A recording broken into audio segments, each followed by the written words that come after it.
The classics, they're whipping out the classics so quick. Honestly, when I was thinking of classics for this matchup, I'm like, come on, we gotta see a Benedetta at some point.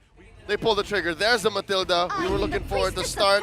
And of course, the Edith. That Benedetta could be deadly, especially with a quick follow-up from a Kufra. A hero like Guinevere as well as the Brody, both of which can be enablers to start hitting bigger structures rather than playing for neutral objectives. Because keep in mind, that mid lane, Yue has to have a good lock on it, and maybe it could be a potential. Looking at the back lines, RRQ Akira reinforcing that. Stolen ult is the Primal Wrath. What's going to happen? RRQ gets a pull. See how they play around it. Sensui going to jump in already with a spatial migration into the Requiem on the backside. They're going to go. Edward somehow gets the turtle.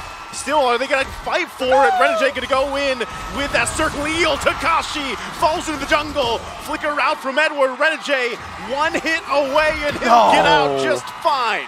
Because even on the other side, RRQ Akira has their purifies as well to deal with a lot of the CC going to be thrown at them. So you can see it. Everybody except these gold laners getting ready for this. Renegade going to go ahead and use that circle eagle. Edward jumps in with a flicker. Right on Saigon gets that black shoes out himself. There's a spatial migration. Takashi's going to fall again. Luis tries to follow up, but he's got no backup as it's a double for Edward. And that's also going to be the turtle secured for Blacklist International. Deja vu, and they're still not done! Still going to be going, putting the pressure in the mid lane. They don't want to let up here. Beautiful stuff. Honestly, really beautiful stuff coming in for the side of Blacklist International, right? They're looking for Sagan specifically, and even for Edward, he has got his guns out. Gusta is fine. Oh, no! Okay, jumps in with a spatial migration, though. Luis, thankfully there in time. Happened in the first turtle fight. A big win up top. A kill, and then a rotate down bottom, and eventually they convert into a turret up top. They're trying to turn on Edward. Is this the right call? I think at this point, RRQ Akira need to find anything that they possibly can. Look, Edward, he's trying to protect this turret. Wow, he does.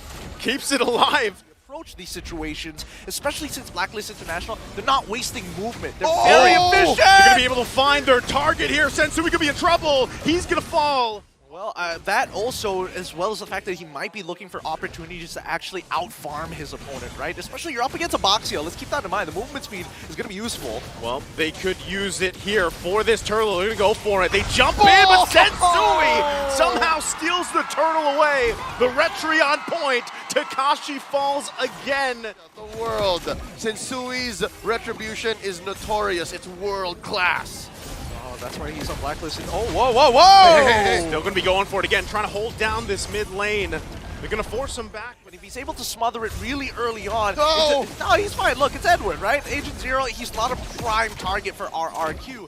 Sneaking through some value, keeping this gold lead under 5K, 8 minutes in. RRQ Akira, their map, their real estate, it's shrinking. Where are you going to find farm to put on Gusta La Gusta?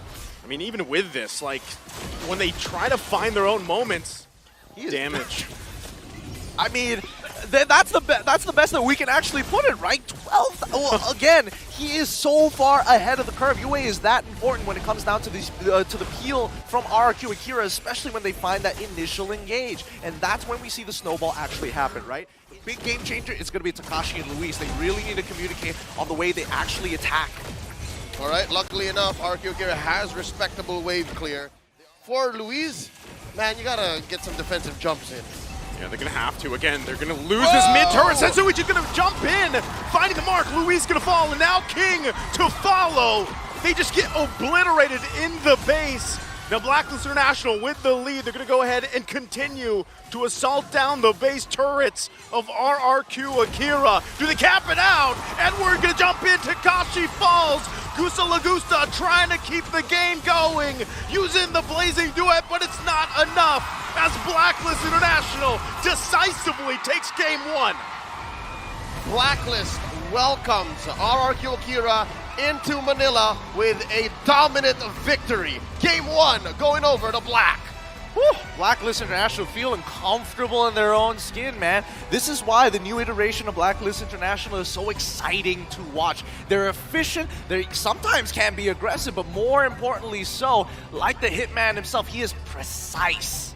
What I I think the players really went above and beyond. Like, for an example, we look at Edward. He is playing one of those heroes that is just known to sandbag. This Edith is, you can't do much against it, right? Look at him, MVP for a reason. He shouldn't be winning that lane. He shouldn't be protecting those turrets like that, and yet he does.